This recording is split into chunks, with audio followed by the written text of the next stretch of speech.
Today, I want to share a scandalous person known as Jerry Lee Lewis.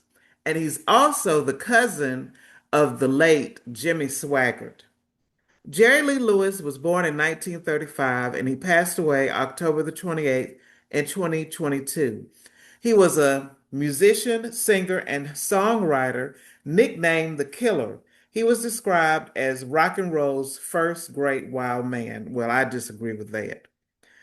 He was a pioneer of rock and roll and rockabilly music. He made his first recordings in 1952 in a studio in New Orleans and other records in Memphis, Tennessee. He also topped the charts for country music recordings in the 1960s and the 1970s. Crazy Arm sold 300,000 copies in the southern United States, but his 1957 hit, Whole Lot of Shaking Going On, shot Lewis to worldwide fame. He had other major hits called like The Great Balls of Fire, Breathless, and High School Confidential. He died at the age of 87 in Nesbitt, Mississippi. But the scandalous part of him is that he was married. Let me make sure I get my number right because there's so many names. He was married 7 times. And a lot of times he was married to two women at the same time. Yes, he was a bigamist. And he had a marriage with an underage cousin. So, yes, I call him a pedophile. And he also had 6 children during his marriages. Now, when he was 16, he married Dorothy Barton, the daughter of a preacher. Their union lasted from February 1952 to October of 1953, just a little over a year. His second marriage was to Sally Jane Mitchum in September of 1953. This occurred 23 days before his divorce from Barton was final. So they had children, Jerry Lee Lewis, who ended up dying at a very young age, and Ronnie Guy Lewis. After 4 years, he filed for divorce in October 1957. Jerry Lee Lewis died in 1973 at the age of 19 when his Jeep overturned. I mean, he changes women like he changes his underwear. And I'm just curious to know, between your 7 wives, how many girlfriends and concubines did you have? I don't know, but we may not want to know that. And did Jimmy Lee Swaggart pick up some of your scandalous ways? But anyway, his third marriage was to 13-year-old Myra Gale Brown, his own cousin. I'm going to let that seep in.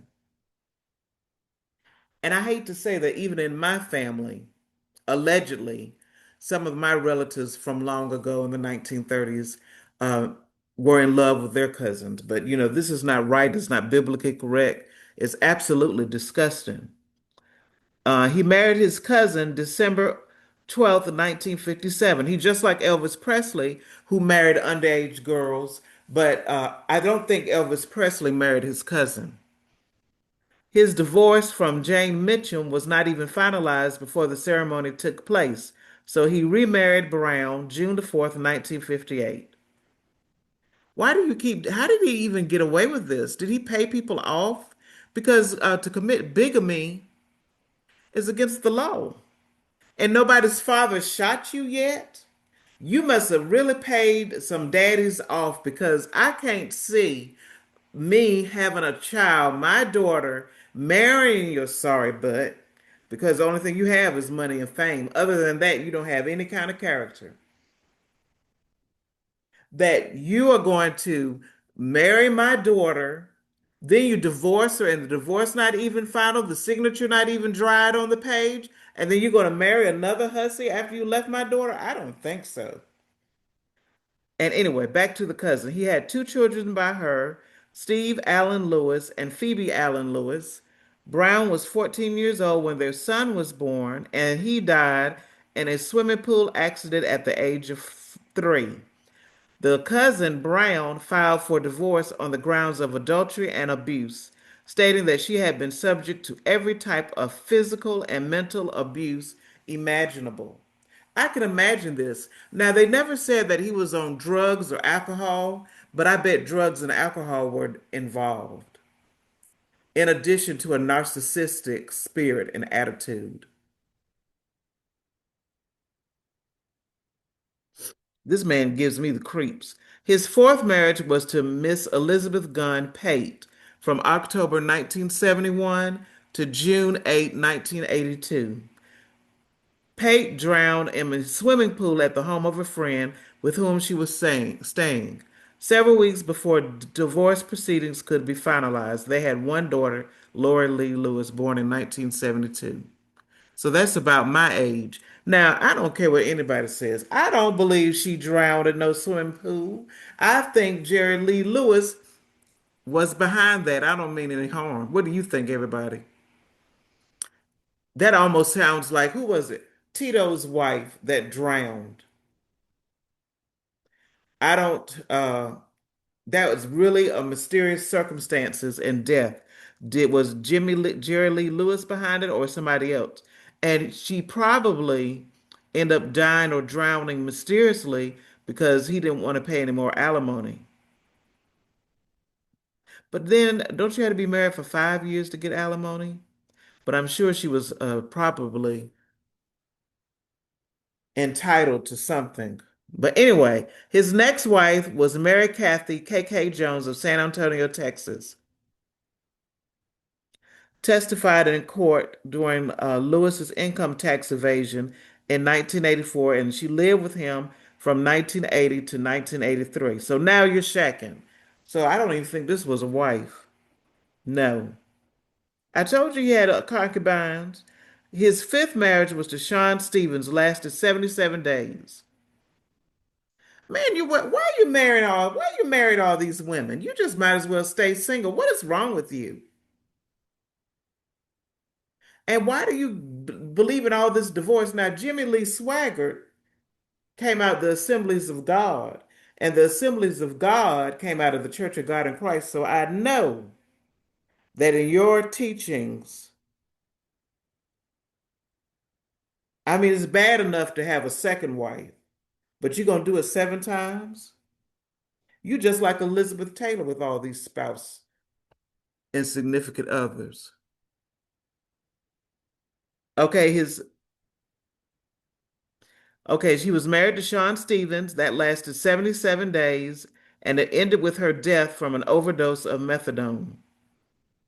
And a journalist named Richard Ben Kramer alleged that Lewis abused and may have killed her. I told you. I told you I believe he got rid of some of that wife, that woman that drowned in the swimming pool. I think he was probably behind that too. Just scandalous.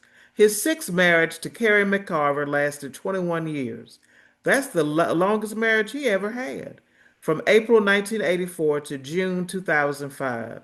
They had one child, Jerry Lee Lewis III. It'll be interesting to know where his surviving children are now and if they do even have any money left. In 1993, he moved to Ireland to avoid issues with the IRS. He rented a house in Dublin, and during this time, he was sued by a German company, a film production company, for failure to appear at a concert in Germany in 1993. He returned in the U.S. in 1997 after his tax issues had been resolved by his Irish promoter, Mr. Kavanaugh. He lived in a ranch in Mississippi with his family. And after you're going to leave the wife you had for 21 years and marry your seventh wife? Mm. Judith Lewis Brown, which was also the wife of his cousin's brother. It was Myra Gale Brown's brother's former wife. Why would you want to marry someone that was married to a relative? That's a whole lot of swapping spit and swapping juices, body juices. That's a whole lot of nasty going on. I don't know how you, mm-mm. It's one thing you going behind your relative where your relative have been, and you want that? Why didn't any of these fathers and mothers put a stop to this man? He needed a billboard. Don't marry this man. But anyway, he married her on March the 9th, 2012. And then the next day, he severed business ties with his daughter, Phoebe Lewis Lofton, who was his manager, and revoked her power of attorney. And then Lewis sued his daughter and her husband, claiming that she owed him substantial sums of money. And in the lawsuit, Lewis, his wife, Judith Lewis, and his son, Jerry Lee Lewis III, also claimed that Lofton defamed them on Facebook. Lewis Lofton, his daughter, and her husband countersued, claiming Judith Lewis and Jerry Lee Lewis III interfered in the business relationship. In April 2019, U.S. District Judge Biggers ruled that most of the claims were barred by a 3-year statute of limitations except for the defamation claims. Lewis did study at a Bible Institute. Well, apparently you ain't learned anything before being thrown out for playing a worldly boogie woogie version of My God is Real. And that early incident foreshadowed his lifelong conflict over his faith in God and his love of playing the devil's music.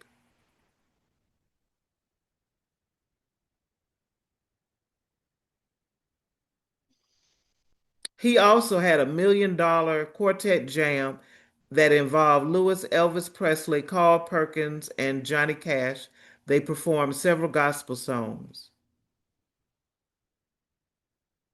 Elvis Presley and Jerry Lee were both raised in the Assembly of God. Also, Elvis came out of the Assembly of God. And Johnny and Carl really didn't know the words for some of the songs. They were Baptists, therefore deprived. You got a lot of nerve calling somebody deprived, especially after the life you live. Oh, mercy. Jesus, keep me near the cross. In a 1990 documentary, The Jerry Lee Lewis Story, he said to the interviewer, "The Bible doesn't even speak of religion. No word of religion is even in the Bible. Sanctification. Are you sanctified? Have you ever been saved? See, I was a good preacher. I know my Bible. I find myself falling short of the glory of God." After a string of hit country albums, he recorded a gospel album for the first time in 1970. It was released in 1971. In 1976, at his birthday party, he fired a .357 Magnum at a Coke bottle in his bedroom. The bullet ricocheted and accidentally hit bassist Butch Owens in the chest, and a miracle, he survived. Lewis was arrested in 1976 outside of Elvis Presley Graceland for allegedly intending to harm him. He said that Lewis had been trying to reach Presley and finally did on November the 23rd, asking him to come out to the house.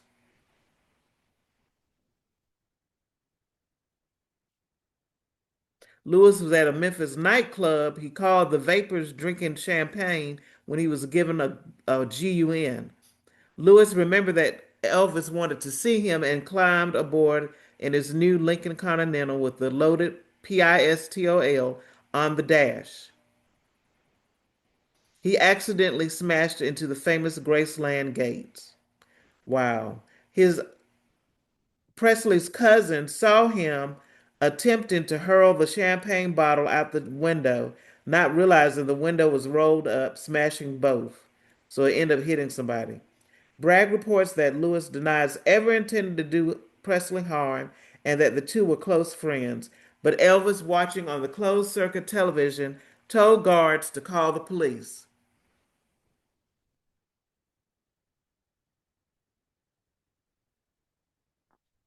This is drama for some church folk who came out of the church.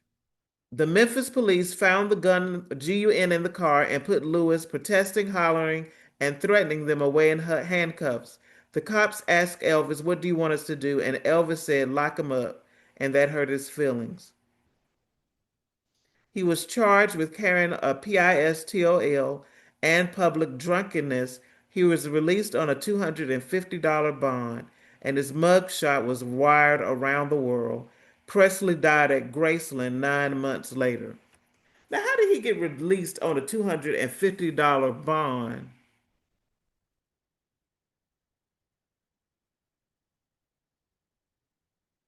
In about what year was this probably?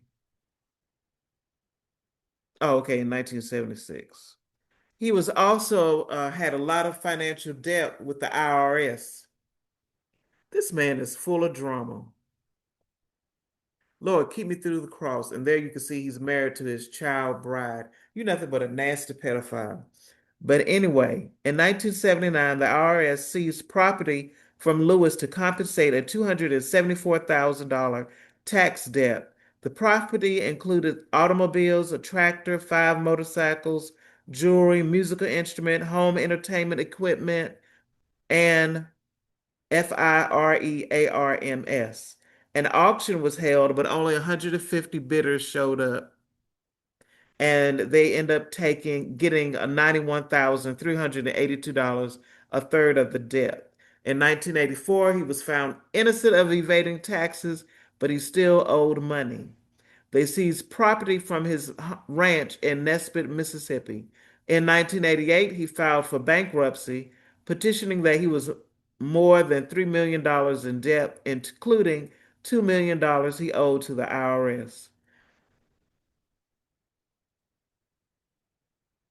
Just no wisdom whatsoever. You probably would have done better if you stopped marrying all them women and stopped drinking and smoking and doing drugs. But anyway, he had a minor stroke in Memphis in 2019, which forced him to cancel several appearances.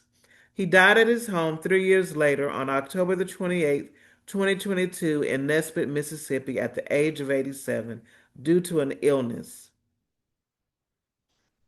His death was mistakenly reported by TMZ 2 days before he died. And they probably did this off an anonymous tip. His service or funeral was held November the 5th, 2022, in his hometown in Louisiana, and it was officiated by Jimmy Swaggart and Swaggart's son. Swaggart's son, who had the nerve to try to rebuke black churches. You better stick to your church and rebuke your people for being racist. But there you have it, my scandalous person of the evening, Jerry Lee Lewis.